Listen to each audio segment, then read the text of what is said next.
Hello and welcome to SEO Explains. I'm Sai Spandana and today we'll be talking about an interesting question that came up during the electoral bonds case at the Supreme Court. What is the balance between the right to information and the right to privacy? The Supreme Court heard the electoral bonds case over 3 days, starting from 31st October and spanning over 1st and 2nd November. SEO's Gauri Kashyap, who reported on the case, wrote about how it felt like there were two stories being told about two different kinds of Indias. One was the country of the responsible citizen in India's representative democracy. With anonymous funding of parties through electoral bonds, this India has lost the benefit of one of its crucial allies, information. The other India was made up of corporate entities, whose work in no small way is tied to power and governance. For a long time, any support they lent to political parties had to be done in the open. This allegedly exposed them to victimization and retribution from rival parties. The opportunities were many, given that India's election juggernaut keeps rolling on across 28 states and 8 union territories. The electoral bond scheme was introduced in 2018 as a way to cleanse the system of political funding in the country.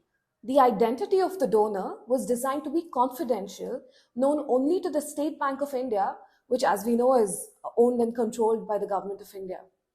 The petitioners in the case argued that information on a political party's source of funding was an invaluable aid for voters to ascertain where their representatives' loyalties lay.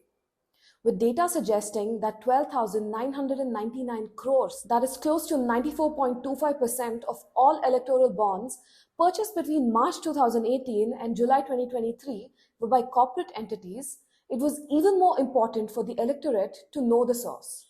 One counsel explained that a voter had the right to know if an oil company was funding a party that took a stand on the green agenda. Government lawyers, however, defended the confidentiality requirement. They argued that it was critical to eradicate black money in the political funding system. The scheme, they said, guarantees the donor's right to privacy in connection with their political affiliation. This protection from retribution, the union explained, incentivized donors to move away from the use of cash. The overall effect of this is a cleaner and a more regulated economy. There's a strong precedent that privileges the right to information with respect to candidates contesting in an election. In 2002, in Union of India versus Association for Democratic Reforms, the Supreme Court noted that casting of a vote by a misinformed and a non-informed voter or a voter having only one-sided information is bound to affect the democracy seriously. The Union government relied on the Supreme Court's 2019 decision in K.S. Puttaswamy versus Union of India. This case recognized the right to informational privacy and noted that it required a sensitive balance between individual interests and legitimate concerns of the state.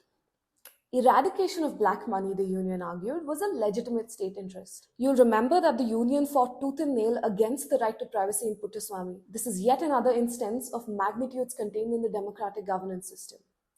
So where does the balance lie? When does the right to a transparent, free and fair electoral process end and the right to privacy of a corporation begin?